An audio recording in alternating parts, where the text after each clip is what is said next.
Hey everyone, Olsen reporting in again for another Top 25 video. 2020 was a great year for everyone. We had Sephiroth come to Smash, an indie game that a lot of people like came out, and we had a smash hit AAA title, Cyberpunk 2077 release. I'm almost jealous I wasn't there for such an incredible year. Oh, that must be the yearly report coming in now. I'm just going to take a few moments to read it if you all don't mind, so I can see what else happened on Earth I might have missed. Okay, so after reading that, it is decided that I will stay in space for another maybe year or two, or however many I need to. Oh, man. Anyways, you all should know the rules by now. If you don't, feel free to go and visit last year's Top 25 video and start at 1 minute and 14 seconds. I explain all the rules there. We will be looking at games from last year's list, the year before's list, and our new contenders. I have a lot of data to sift through, as you can see, so I have no doubt that this is the most accurate list to date. Now, let's get started. Roll the honorable mentions. For honorable mentions, these will be games that aren't necessarily close to the top, but games that I feel have value and are worth playing. So instead of taking the traditional number 25 spot, VMK goes in an honorable mention because not a lot of you have been playing it. I've noticed, little naughty kids. Come on, get on to Virtual Magic Kingdom. Or you could do Pirates Online if you're a bit more of a pirate guy. And obviously, since we're on the tradition of adding another one of these Disney MMOs to the list, here's Toontown. Toontown's a bit friendlier and a bit more kiddie-like in case you don't want to play with World of Pirates and Imperial Soldiers. Up next, another honorable mention is Blockland. Blockland is the super awesome game that I found back in middle school. And, you know, I never really knew how I found Blockland. All I know is that I'm glad I found it. It's very cool. It's basically, you know, a real-life Lego video game that kind of gives you more of an open end to things to do. They got all sorts of different types of blocks and different things you can create. It definitely gives you a lot more liberties than like any sort of like Lego game. I'm a huge fan of this, especially for the iconic bedroom map that is unfortunately not in the most modern release of Blockland. However, because they have an add-ons feature, you can go to different sorts of forums and find a bunch of really neat mods. So for example, I have this mod that pretty much brought back bedroom, and wow, I miss playing here. This is so nostalgic to me. Next on the list, we have Tender Loving Care. Tender Loving Care is a full motion video game that I had beaten this year, and it was an experience. Anyway, Tender Loving Care is a story that has you following this couple who hires this therapist lady who just happens to be insanely hot, and stuff ensues, and you go through a house and you answer questions, and there's a creepy old man therapist guy there, and it's just odd. It's odd. Now this game is a real fun game to be playing with your friends. This is NFL Blitz 2001.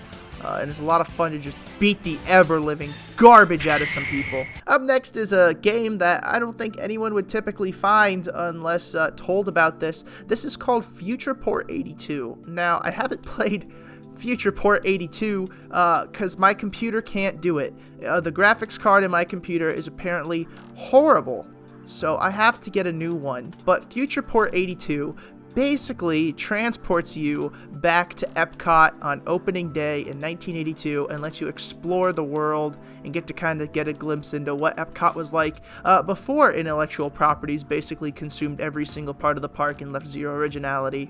Okay, now we can move on to the actual big boy list. A lot of things have been changed. This honestly kind of started falling more to what my preferences were when it came to playing games. What games did I want to play this past year / the beginning of this year? Also, Mario World and Donkey Kong Country are not going to be on the list. They will just be the honorary number 1s and number 2s, so just know that whatever numbers I give these guys, they are all under Donkey Kong Country and Super Mario World. Number 25. It's Among Us. I hate that I had to put this game on here, and I hate this game. I hate this game, but also I love this game, but I hate it. This game is super fun with friends, very simple concept. I love games with a lot of deception. It's very fun, very twisting and maniacal, and it just makes for a great time. However, I think the thing that kills this game is people who aren't your friends that play this game. I think what's odd is that I'll end up in a lobby with like 12-year-olds, and you kind of have to just treat the 12-year-olds as your peers, and it gets very uncomfortable and very awkward very fast. I had an example where I had these two 12-year-olds constantly reminding each other that they loved each other after every single match, and that was disgusting. Number 24 is The Sims 4. I also hate this game, but also I like this game.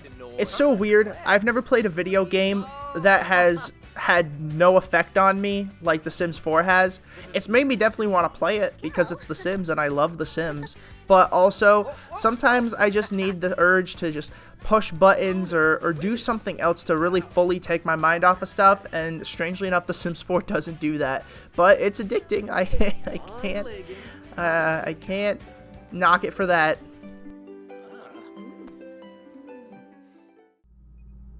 Number 23 is Star Wars Battlefront 2, the EA version. I didn't play a lick of the original Battlefront 2, basically because my computer just has a really tough time running it. I don't know what is wrong with my computer, but apparently it hates me because it only runs the games I don't really care about. But I wouldn't put this game up here if I didn't think I had a good time with it. Clearly we're on like the masochist part of my list, where even though I have great issues with these games, I can't help but want to play more and more. I think what really sold me was when I was playing against a bunch of evil guys and I had enough points to play as the Ewok character, and that was just fun. That was just a great time. I want to play as the Ewok character again.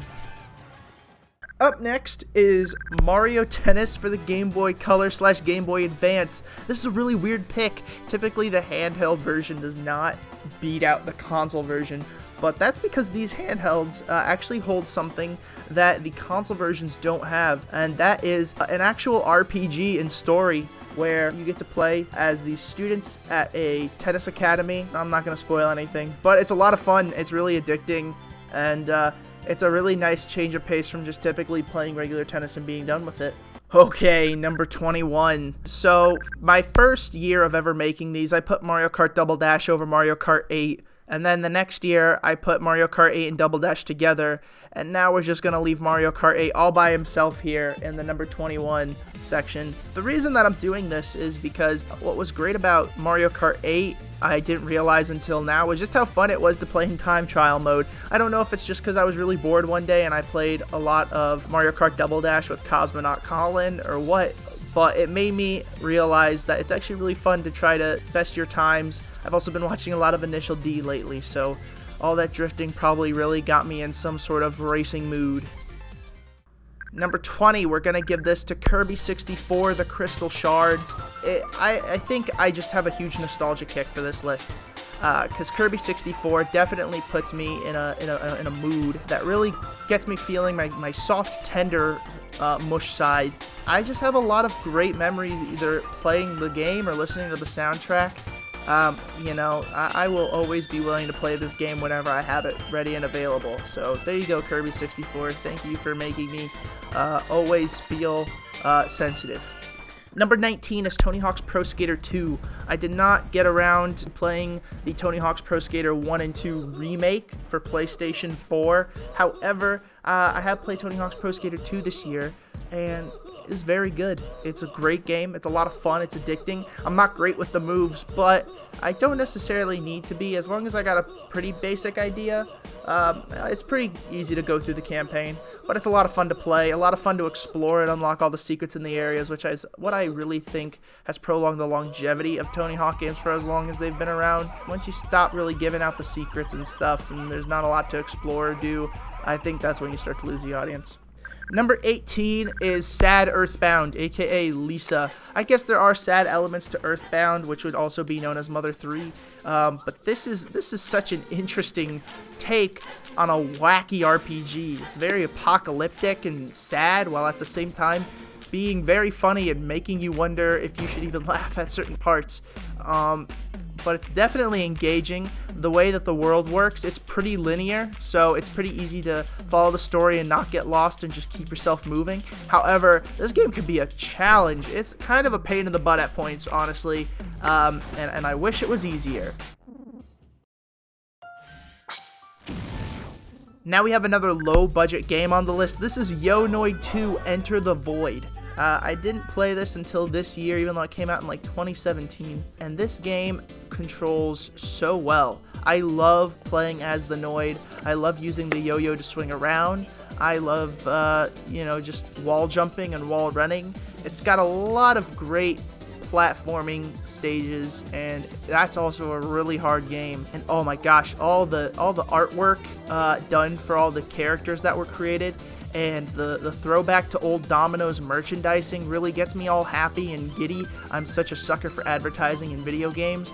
And Plazanet might be one of the best songs that I've ever heard in a video game. Pizza time. Up next at number 16 is Donkey Kong 64. Donkey Kong 64 is a very fun experience, a very long experience.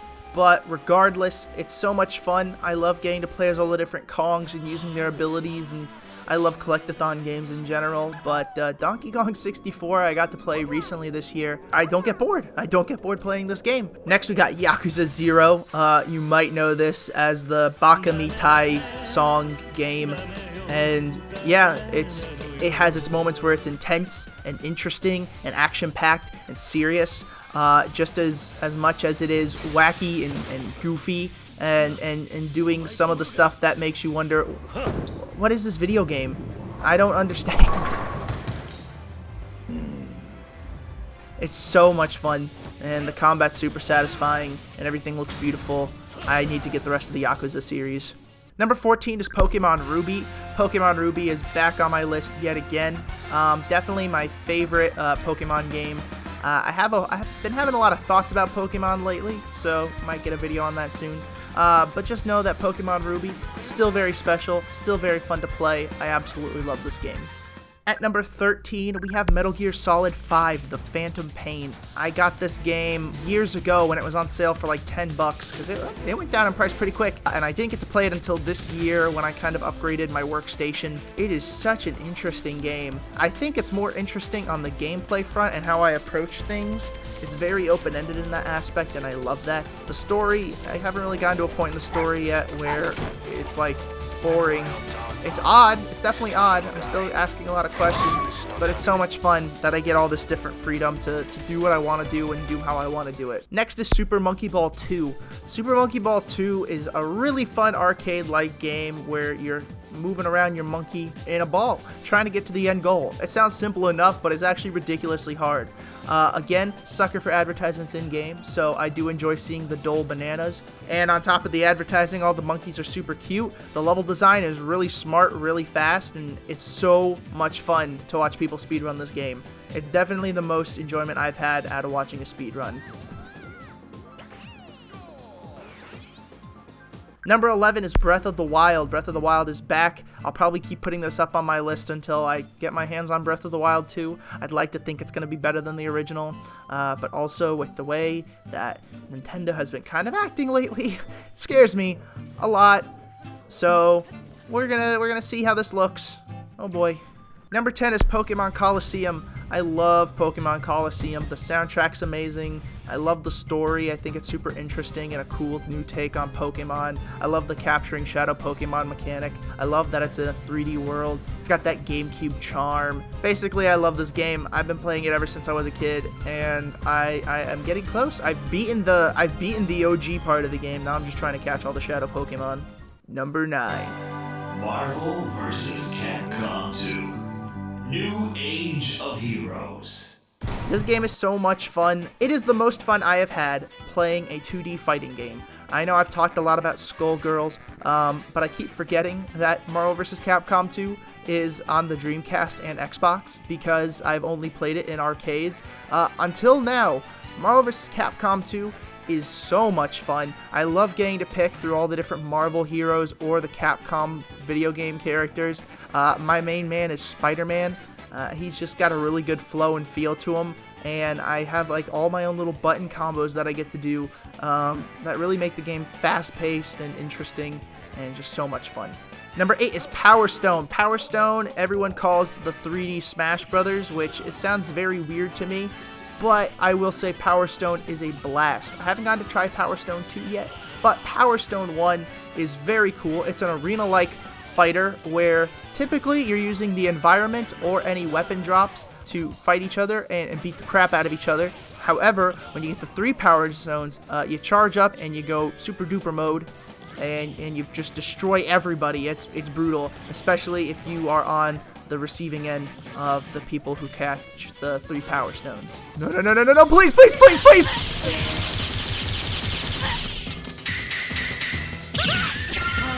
Number 7 is Minecraft. I did not expect to be playing so much Minecraft over this past year until Minecraft Thursday with, Cosmonaut Colin and all of our friends and Commander Nate started up. I've gotten really good, I'd like to think, at this game without planning on being good at it. And I've played it so much, whether it's our survival multiplayer world or whether it's competing from week to week. Minecraft has always been a very special game for me, but this year it just seemed like it was extra there for me when other things weren't. Number 6 is Dokapon Kingdom. This game is worse than Mario Party, I promise you. A lot of people like to talk about how bad Mario Party is, and that's because they haven't played Dokapon Kingdom. Mario Party is actually pretty tame after you play Dokapon Kingdom with some of the stuff you can do in it. I've been playing through that with my brother and Cosmonaut Colin and some friends of mine, and hopefully I'll get that edited and put together in a video. That'd be nice. Cosmo Knight. Number 5 is Smash Ultimate. So Smash Ultimate is not in a top 3 spot for the first time ever. It's number 5. Smash Ultimate is so much fun. I will say, with everything going on, when you only got like 1 to 2 people to play with, you get kind of tired of it pretty quick. I've pretty much seen all there is to see with Super Smash Bros. At this point. The only things I haven't seen are whatever new characters come out for the game. Still a very fun game, but I can only play so much. Number 4 is a little game I like to call Pokemon Radical Red and Pokemon Crystal Clear. I have another spot where we got 2 games sharing the same one. This is very weird to me because I typically don't think about putting ROM hacks up on a list, but these ROM hacks I have been playing the crap out of. These ROM hacks are so fun and so addictive and so challenging. I can't not play them. Radical Red is super cool because it literally adds in all the Pokemon up to Generation 8 while giving gym leaders competitively viable teams, so everything that you're fighting is super ridiculously hard, especially since you have a level cap, so you can only go so high. All the gym leaders are pretty much out to murder you multiple times until you finally figure out how to overcome them, and usually it takes a lot of strategy. I've been playing alongside Cosmonaut Colin on this one, and you know it's bad when his only strategy is to pick Sock, give him counter, and have the sturdy ability, because that's the only way he can beat the tough guys. It's really that difficult. Not to mention Mega Evolution and Dynamaxing and Raid Battles. This game is insane. I don't even know how you fit all of this into Pokemon Fire Red, but it's incredible. I love this game to death. Then you got Pokemon Crystal Clear, which lets you catch all the Pokemon from Generation 1 to Generation 2. You will have the ability to capture everything. Just because you have starters does not mean that the starters aren't out there. They absolutely are, and they're waiting for you to catch them. On top of that, you could start in the Kanto region or the Johto region, and you go and battle through and fight all 16 gym leaders. It's an open world game where you get to choose where you go first, so if you'd like, you could just go in and fight Claire right away with like a level 10 Dratini, and then you don't have to worry about fighting her later on. And after beating each gym, the leaders get progressively harder and harder. It's a blast. Also, I would have probably put Pokemon Unbound on this list because I do have that raring to go. I'm just trying to finish up Radical Red first, so maybe Unbound will be on the list next year. I don't know. We'll see. Number 3 is Tabletop Simulator. Imagine a board game. It's most likely in Tabletop Simulator. Tabletop Simulator has been a really fun experience for me and, again, Cosmonaut Colin, because none of my friends have this game and they really need to get it so that way I could play something else with them that isn't Among Us. But Tabletop Simulator is really fun. We've played stuff like Star Wars Trivial Pursuit. We've gotten to open up old Yu-Gi-Oh! Booster packs with all of the original cards and play that. You know, same goes for Pokemon, and even a game called Duel Masters, which was created by the guys who made Magic the Gathering. So for any of you who forgot about Duel Masters, you're welcome. At number 2, coming in second place, almost took the top spot, was Grand Theft Auto 5. because I got my computer back in 2020, I was able to finally play Grand Theft Auto 5, and I got freaking sucked into it. I didn't realize how bad it was until I realized that I was just naturally pulling off headshots, one person after the other person after the other person without effort, because I had just gotten so used to the aiming and playing the game that it became a problem. Oh boy. GTA 5 is so fun because you're literally exploring this massive map, and you get to play all these different missions and do all these different things. It's kind of like busy work. It's almost like a second job if you're not careful. So I just try to have a lot of fun with it. Usually get on with like a friend of two, like Commander Nate, and then play something else. But yeah, I think the one thing that would obviously keep this game back is the fact that you've got people that will absolutely ruin your life, and when you're carrying precious cargo that'll make you a lot of money, you just got a guy who doesn't care about you and thinks that everything is his way or the highway, and will do everything to stop you and murder you, and it's absolutely obnoxious. I hope that the people that do that don't get anything nice ever again. And then my #1 game of the year. It's not a perfect game, but it's a game that I played to heck and back, and that is Team Fortress 2. I absolutely love Team Fortress 2. It's obviously my favorite team-based shooter. All the different classes have so much charm and personality to them, along with so many interesting cosmetics and weapons. It's so much fun. I love playing as the Scout. That's my favorite class. I love going around, running up to someone, popping them in the face with my little shotgun, and then running away. I'm also a big heavy weapons guy, which is pretty much the exact opposite of Scout, where I'm slow and tanky, but I have a minigun, so there's at least that, even though heavy's considered the worst in the game. This game, I'm not great at it, I'll be honest with you, but gosh dang if I can't get enough of it. I play TF2 so gosh dang often that, honestly, I need to stop. And so I've kind of been forcing myself to stay away, but I get to record footage for putting TF2 on the list, so take that, myself. Anyway, if you guys aren't playing TF2 yet, please play TF2, because if you guys start playing it, maybe Valve will finally get back to updating this game, because, man, it could really use some of that TLC. So please, go play Team Fortress 2. Treat yourself to something nice. Just be careful of the snipers that are pointing up in the sky. I wouldn't worry about those guys. Just try to stay out of their sight line as much as possible. Okay, have fun. Thank you all so much for listening to me talk about video games for another year. I gotta get ready for some more videos that I want to make. Take care. Have fun. Bye-bye.